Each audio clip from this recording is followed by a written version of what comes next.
Arrête la drogue. Urban FM 104.5.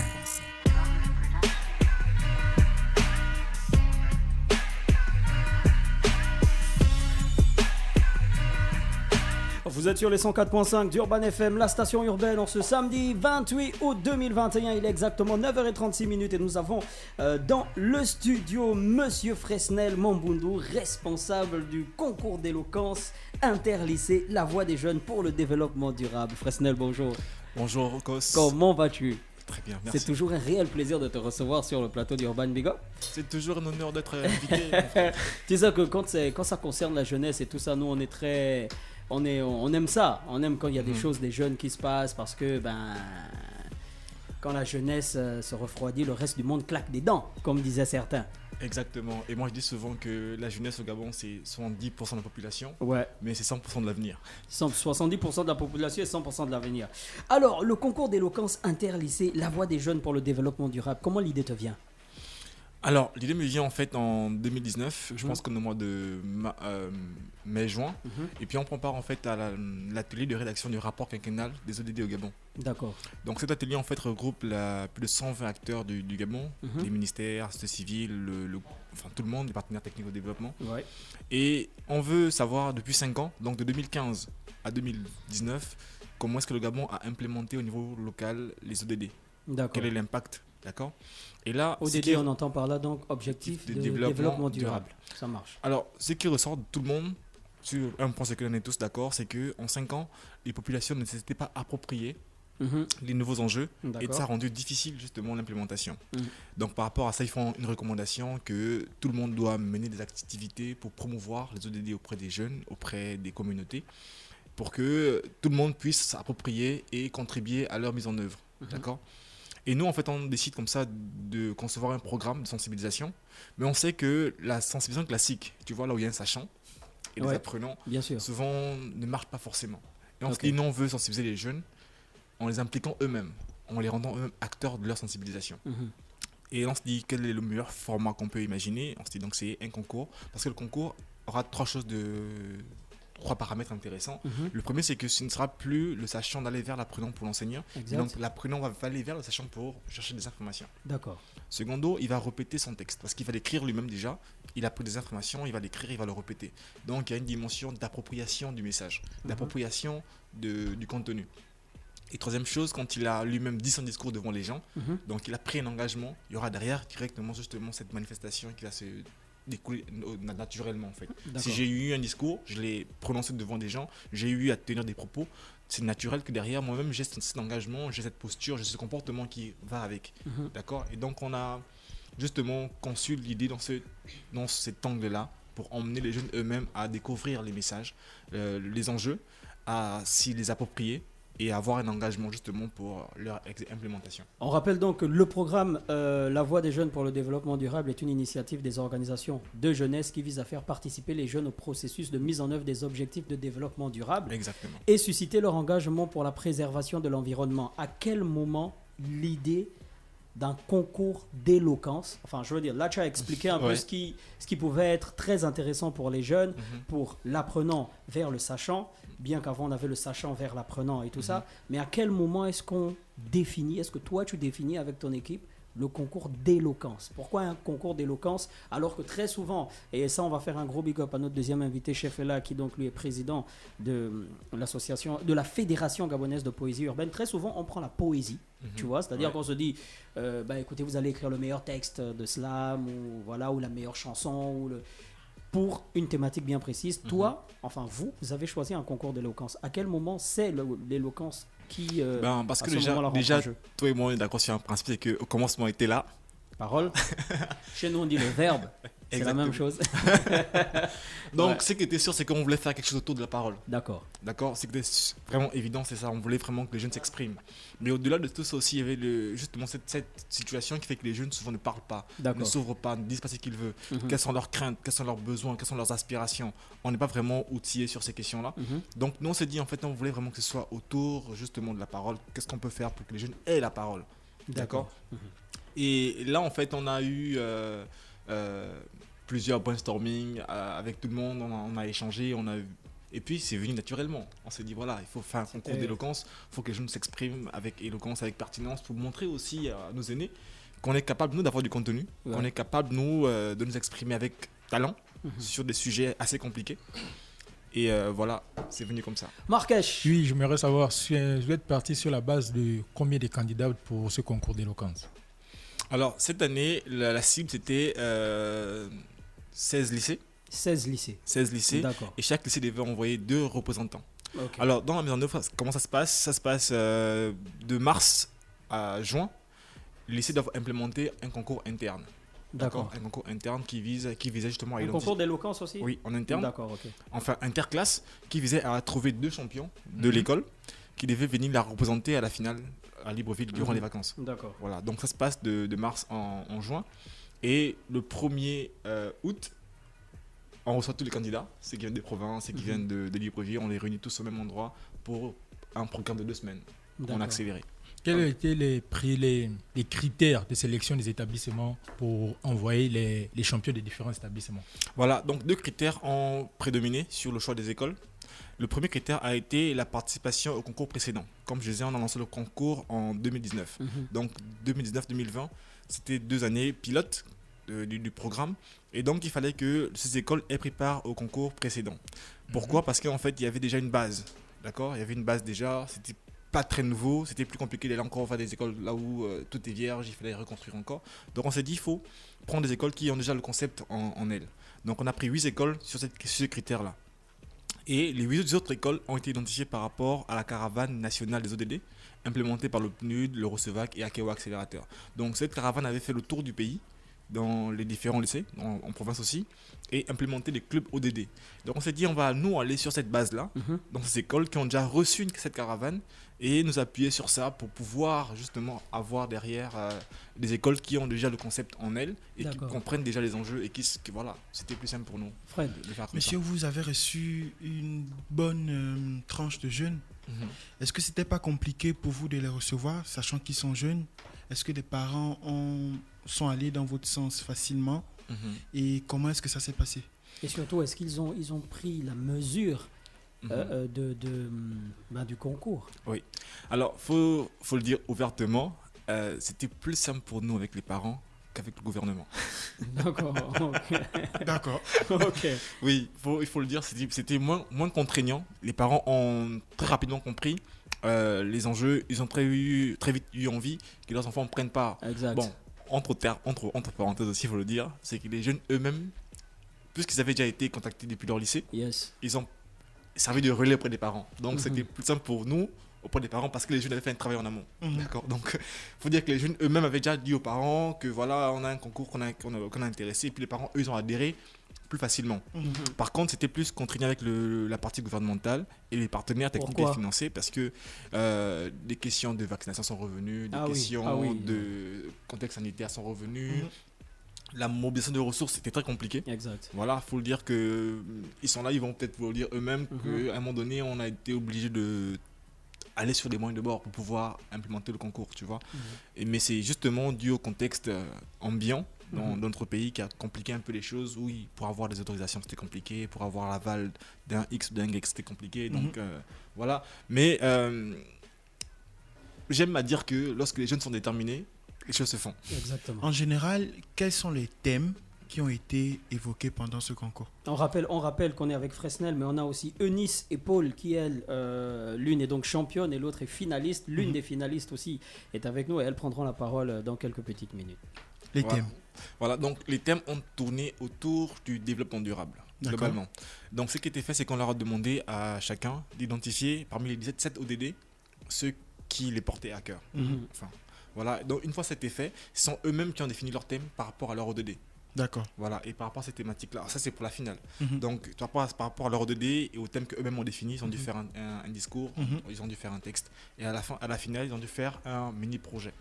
Vous êtes sur le 104.5 d'Urban FM, la station urbaine. On reçoit donc Monsieur Fresnel Mamboundou qui donc lui est responsable du concours d'éloquence interlycée, la voix des jeunes pour le développement durable. Mais nous avons aussi sur notre plateau Mesdemoiselles Eunice Ndiengi qui elle est championne et Paul Mindou qui est l'une des finalistes. Paul, bonjour. Attends, je te vois. Redis un peu bonjour. Bonjour, Voilà.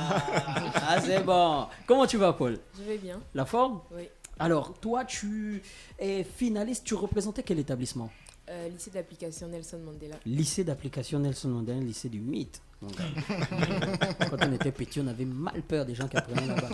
Parce que nous, on était dans les, tu sais, nous, on était dans les lycées d'État. Le quartier. Nous, c'était plus autre chose, quoi. Non, je rigole. On fait aussi bien de l'école au lycée d'État et dans les autres établissements. Qu'est-ce qui t'a motivé à participer à ce concours? Déjà, c'est parce qu'il tournait autour de l'art oratoire. Est-ce que Et- tu es féru d'art oratoire? On va dire oui. À la D'accord. base, je me suis inscrite pour savoir qui était meilleur que moi dans le lycée, en fait. Ça. Tu le suis des grands mots. Ah, super. Et donc, comment tu es déjà rentré en contact avec cette information, cette organisation de concours? Eh bien, ça tournait avec... déjà, ils sont venus faire des campagnes dans les lycées. D'accord. Et après, il y avait la coopérative qui nous en parlait tout le temps. Mhm. Et ils ont incité les jeunes à s'inscrire pour participer. Et donc, toi, tu as direct foncé, quoi. Au début, non. Ok. Il y avait mon amie, ma copine qui participait. Mhm. Et elle me disait, vas-y, viens avec moi, viens avec moi. Et du coup, avec la même ambition de savoir qui va me battre, Mhm. j'ai décidé de participer. Alors, pour toi, qu'est-ce que c'est l'éloquence? Comment tu définis l'éloquence, toi? Toi qui es du lycée Nelson Mandela. Pour Ah, moi, ça. l'éloquence, c'est l'art de s'exprimer, D'accord. l'art d'émouvoir, de bien parler et aussi de faire adhérer son auditoire à ses propos. Non, non, yo. C'est bon. Non, c'est bon.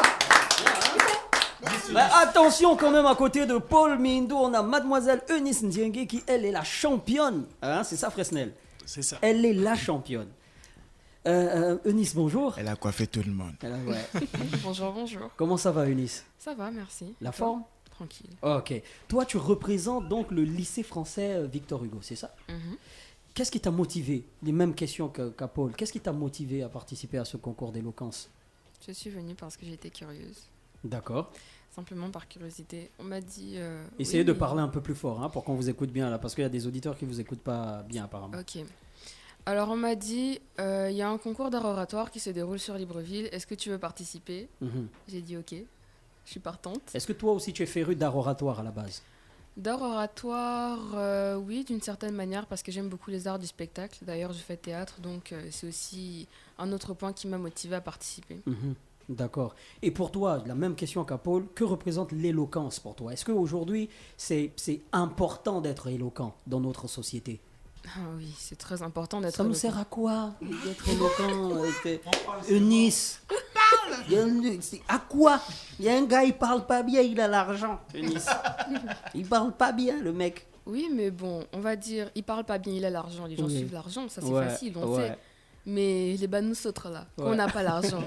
Faut Donc, bien parler. Voilà, il faut qu'on puisse bien parler pour que les gens adhèrent à notre point de vue, qu'ils Mhm. nous suivent dans notre idée, dans notre vision en fait, Mhm. qu'on puisse les convaincre, parce que nous on n'a pas l'argent quoi. Ouais, mais ça arrive. C'est tout le mal qu'on se souhaite à nous. Juste, moi, ce que je voulais savoir, c'est comment vous êtes senti pendant le concours. Est-ce que vous étiez stressé? Ça a été quoi les aspects un peu compliqués pour vous durant ce concours d'éloquence? Est-ce que c'est le fait qu'il y avait énormément de lycées, donc énormément de participants aussi? Ou qu'est-ce qui vous... je vais commencer par Paul. Qu'est-ce qui a été compliqué pour toi durant ce concours? Eh bien, pour moi, c'était lorsqu'il s'agissait de passer pour se faire noter. D'accord. C'est la partie la plus stressante, la plus compliquée et où tu sens ta vie défiler. Mhm. Mais en ce qui concerne les autres participants, c'était tranquille, on était en famille, on s'amusait, on rigolait même beaucoup. Ouais. Et quand il s'agissait de revenir à la réalité, de se dire que bon, on est quand même là pour le concours, c'est là où la pression monte. Et toi, Eunice, à quel moment tu as senti que c'était compliqué? Bah, premièrement, c'est comme Paul en fait. C'est au moment où on attend tous de savoir qui passe, qui reste. On est tous ensemble, on se soutient, mais après, on sait que bon, c'est quand même un concours à la base. Et puis, pour moi, un autre moment, c'était de me motiver pour aller écrire mes textes. Parce que je procrastine vraiment beaucoup. Ah ouais? Donc, du coup, Ah, pour c'est pas aller bien, ça. me motiver à écrire le texte, c'est un peu. Voilà quoi. Mhm. Mais sinon, voilà, c'était tranquille. La phase finale du concours, on estime que là, c'est toutes les bombes qui sont réunies, quoi, Fresnel. À la phase finale, c'est les représentants, enfin, je veux dire, ceux qui sont vraiment aptes à continuer ce concours qui arrive en phase finale. Toi, tu es la championne. Est-ce que ça a été facile d'être la championne de ce concours? Oui et non. D'accord. Ce n'était pas facile parce que quelque part, on stresse un peu. On regarde les autres finalistes avec leurs projets qui envoient du lourd et là on se dit mais est-ce que mon petit projet va vraiment passer? Et puis quelque part, non, à cause du climat qui était installé avec les candidats en fait. D'accord. On était tous tellement flex les uns avec les autres que on a du mal à se dire oh my god mais est-ce que je vais... Voilà, c'est un peu ça. La phase de préparation des textes, d'écriture, autant pour moi, comment elle se passait, Paul, pour toi? Pour moi, c'était Qu'est-ce un qui peu- t'inspirait? C'est vrai qu'après, il y a des thématiques, Fresnel a dit, c'est ça, il y a des Ouais. thématiques. Mais qu'est-ce qui t'a déjà inspiré le choix? Qu'est-ce qui t'inspire le choix d'une thématique à la base? Je veux dire, vraiment, sur la liste des thématiques qui te sont proposées, qu'est-ce qui t'inspire le choix d'une thématique? Et comment est-ce que tu développes ton écriture et ton éloquence? Le mécanisme même de ça? Eh bien, l'inspiration part de l'ODD, l'objectif de développement Ouais. durable. Mhm. Pour ma part, j'avais choisi le numéro 2, Mhm. relatif à la faim. Et je l'ai choisi à cause du contexte actuel du pays. Au Gabon, on va dire que c'est pas tout le monde qui vit dans des situations assez aisées et c'est pas tout le monde qui mange à sa faim. Donc c'était un peu poussé par cette envie d'aider là que j'ai choisi la thématique en rapport avec la faim et tout. D'accord. Et pour l'écriture du texte, c'était au feeling. C'était Il vraiment. fallait fini. juste décrire les besoins qu'on ressentait et dire qu'est-ce qui nous motive en fait. Eunice, tu gagnes en finale avec quelle thématique? Avec la thématique de la consommation responsable, Qu'est-ce qui inspire ce choix? le hasard. Juste, Eunice, elle Tout à est fait. flex. Elle est En fait, pour la petite histoire, ouais. le jour où j'arrive à Libreville avec Audrey, c'est celle qui normalement devait passer avec moi, Mhm. j'apprends en même temps qu'elle qu'on ne peut plus passer ensemble parce qu'on n'est pas du même lycée. D'accord. Du coup, les 2 semaines qu'on avait passées avant le voyage à travailler sur le même ODD, c'est à l'eau. D'accord. Du coup, Ah dans oui. les jours qui suivent, Du coup, c'était je dois chaud. choisir vraiment sur le volet un thème. Mhm. Ouais. Mais comme aucun autre thème ne m'inspirait, j'ai pioché le numéro 12, donc la consommation responsable. Et à partir de là, j'ai développé, mais vraiment au feeling, quoi. D'accord. Frédéric. Les filles, vous avez choisi des thèmes. Vous avez choisi des thèmes. Mais aujourd'hui, si on vous laissait la largesse de choisir un thème qui vous parle, qui vous touche, que vous pourriez mettre en avant, ce serait lequel chacune de vous? Paul, ce serait quoi? Qu'est-ce qui t'intéresse aujourd'hui? Tu aimerais écrire sur quoi si on t'en donnait l'occasion aujourd'hui? Eh bien, je dirais 2 choses. Premièrement, la condition des femmes dans le monde. D'accord. Essayer de remettre en avant le fait que les femmes soient tout le temps mises en arrière. Mhm. Et deuxièmement, les conditions d'apprentissage des élèves. Et surtout... Dans le monde, en Afrique ou au Gabon? en Non, au particulier? Gabon, parce qu'en Afrique, je ne sais pas comment D'accord. est-ce que les autres fonctionnent, Mhm. mais surtout au Gabon.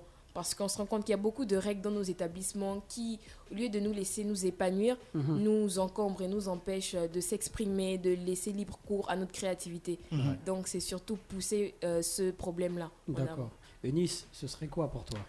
Bien, pour ma part, ce serait l'importance des jeunes dans la société. Tout simplement parce que, c'est comme je l'ai dit tantôt, mais c'était un autre jour, traditionnellement, les femmes et les jeunes sont poussés au second plan. On a l'habitude de voir les hommes comme la figure de force, etc. Mhm. Et trop souvent, on ne donne pas l'importance aux jeunes dont ils ont besoin, l'importance qu'ils méritent en fait. D'accord. Donc ce serait vraiment mettre en avant l'importance des jeunes en société parce qu'ils sont capables de faire des choses. Merci beaucoup pour ces réponses qui Ouais. sont on ne peut plus claires. Fresnel, c'est magnifique. Et là, on a Eunice qui est championne, on a Paul qui est finaliste, mais il y avait d'autres finalistes aussi. Et je me dis qu'on aurait passé un très, très, très bon moment. Déjà là, on passe un très bon moment avec elle. Mais au finish, il y a tout un... Alors, le concours s'est terminé. Comment est-ce que toi, est-ce que tu en es fier aujourd'hui? Oui, énormément. Énormément. Je suis fier de... Enfin, 3 choses en particulier. Mhm. Quand on les a réunis, on ne s'attendait pas en fait à ce que ces jeunes qui viennent d'Oyem, de Port-Gentil, de Mouila, de Libreville, deviennent une famille. Ouais. Tu vois, ça, on n'a pas pu l'anticiper. Mais ça s'est produit comme ça. Et voilà, on est tous devenus une famille et ça se soutient, ça se fortifie les uns les autres. Donc ça, c'est vraiment quelque chose qui me rend particulièrement fier. La deuxième chose, c'est que on n'a pas aussi imaginé qu'on aurait pu avoir autant de talents au même endroit. Ouais. Vous savez, moi, je me suis retiré à la toute fin du jury parce qu'à la base, je devais être membre de jury. Et puis je me suis dit non, faut laisser-les. Parce que tu vois, c'était trop difficile. Moi, je les ai vus arriver, se transformer. Parce que d'autres sont arrivés avec beaucoup plus de difficultés que d'autres, mais il y avait des niveaux disparates, c'est vrai au départ. Exact. Mais on a vu la transformation des uns et des autres au fur et à mesure. En 2 semaines, on a vraiment vu comment les jeunes pouvaient progresser, changer de niveau, adopter une position, une posture, des enjeux. D'accord. J'ai écouté par exemple Madame Dior, qui est responsable de la communication des Nations Unies, dire qu'elle-même avait appris des choses en écoutant les jeunes. Ouais. Tu vois un peu. Donc il y a vraiment eu cette dimension d'appropriation auquel on n'aurait pas pu s'attendre. Et ce qui me rend aussi fier, c'est les perspectives. Tu vois. Ouais, bien sûr. Ces jeunes ont présenté des projets très pertinents pour eux, pour déjà répondre à leurs besoins, d'accord, mais aussi pour répondre à un besoin de leur établissement. Et je me dis en fait que si on arrive à accompagner ces projets, à les implémenter, on pourra répondre à des problèmes bien précis qu'eux-mêmes ont identifiés par rapport à leur contexte. Et ce serait ça vraiment aussi une grande fierté, de voir que des jeunes peuvent avoir des idées, ensemble se mobiliser pour les implémenter et avoir un impact. Fresnel, on est arrivé au terme de l'entretien. Qu'est-ce qu'on doit retenir de tout ça? C'est quoi la suite? Je sais qu'il y a un rapport qui a été fait et tout ça. C'est quoi la suite maintenant pour la voix des jeunes? La suite, déjà, c'est commencer par promouvoir ces talents. Ouais, bien sûr. D'accord. Ah, il le faut. Parce que franchement, elles sont très talentueuses. Ouais. Voilà, donc c'est la première étape pour le moment. On va commencer par promouvoir ces talents dans leur lycée, auprès des communautés. Auprès des acteurs de la société, pour montrer que les jeunes ont leur place, que les jeunes méritent d'être entendus, que les jeunes ont la possibilité justement de contribuer efficacement au développement. Et la deuxième étape, ce sera d'accompagner la mise en œuvre de leurs projets. Actuellement, c'est sur ce qu'on est en train de travailler. Et c'est aussi l'occasion pour nous de lancer l'appel à toutes les bonnes volontés, aux entreprises, aux particuliers qui aimeraient justement appuyer l'implémentation de leurs projets. C'est un peu dommage qu'on n'a pas le temps de rentrer en profondeur sur leur projet, mais je pense que ce serait vraiment intéressant et c'est disponible sur nos plateformes pour en savoir un peu plus. Donc les jeunes sont là et puis ils ont des beaux projets à implémenter. Et ensuite, on va procéder à la 4e édition du concours d'éloquence. On va envoyer... Toi, tu as déjà eu le bac. Tu peux plus représenter un lycée, sauf le lycée de la rue. Bon, Paul, est-ce que tu as des personnes... On est au terme de l'émission, de l'entretien. Est-ce que tu as des conseils à donner à tes frères et tes sœurs, enfin aux auditeurs qui écoutent, qui ont peur de s'engager dans ce genre d'aventure et qui sont jeunes comme toi? Eh bien, je leur dirais de ne pas avoir peur. Vous avez tout à gagner qu'à perdre. Et la meilleure chose, c'est de se lancer. Parce que qui ne se lance pas ne sait pas la chance qu'il perd. Donc, l'édition 4, tentez votre chance. D'accord. Est-ce que tu as des personnes à saluer? Eh bien, je salue Audrey et tous les autres de la Voix des Jeunes. Big up aussi à ma copine Alliance qui n'a pas pu être là avec moi pour le concours. Et tous les élèves du lycée d'application Nelson Mandela. Eunice, même chose pour toi. Un conseil pour toutes ces personnes-là qui ont peur de s'engager dans ce genre d'aventure parce qu'elles estiment qu'elles parlent peut-être pas bien, tu vois, ou qu'elles ne voient pas l'intérêt, qu'elles, tout comme toi, ne voient pas la position des jeunes vraiment mise en valeur dans la société. Qu'est-ce que tu leur dirais? Et puis tu salues les personnes que tu veux aussi. Ok. Donc première chose, bon c'est cliché mais croyez en vous-même en fait. Ouais. Il faut croire en son propre potentiel. Si tu crois pas en toi, c'est pas quelqu'un d'autre qui va te pousser à le faire. Enfin peut-être, mais pas aussi. Ce sera pas aussi efficace que si c'était toi-même qui l'avais décidé. Ensuite, il faut pas avoir peur et quand vous participez, soyez juste vous-même en fait. D'accord. Ne vous cherchez pas une personnalité plus sérieuse ou travaillez selon vos propres standards. Soyez vous-même. Ne cherchez pas à vous changer. D'accord. Ensuite, Big up à toute la next generation. Ouais. D'accord. Big up à tous les élèves. Elles ont des gangs. T'as peur, Ils mon ont gars. des gangs. Big up à tous les élèves du lycée français Victor Hugo. Yes. Big up aussi à ma famille qui m'a soutenu. Et big up aux encadreurs. Merci beaucoup, Fresnel. Merci à toi. C'est moi. Tu sais que tu es ici chez toi. C'est la maison. Donc nous, on vous souhaite de passer un bon week-end à l'écoute des programmes d'Urban FM. Merci à vous.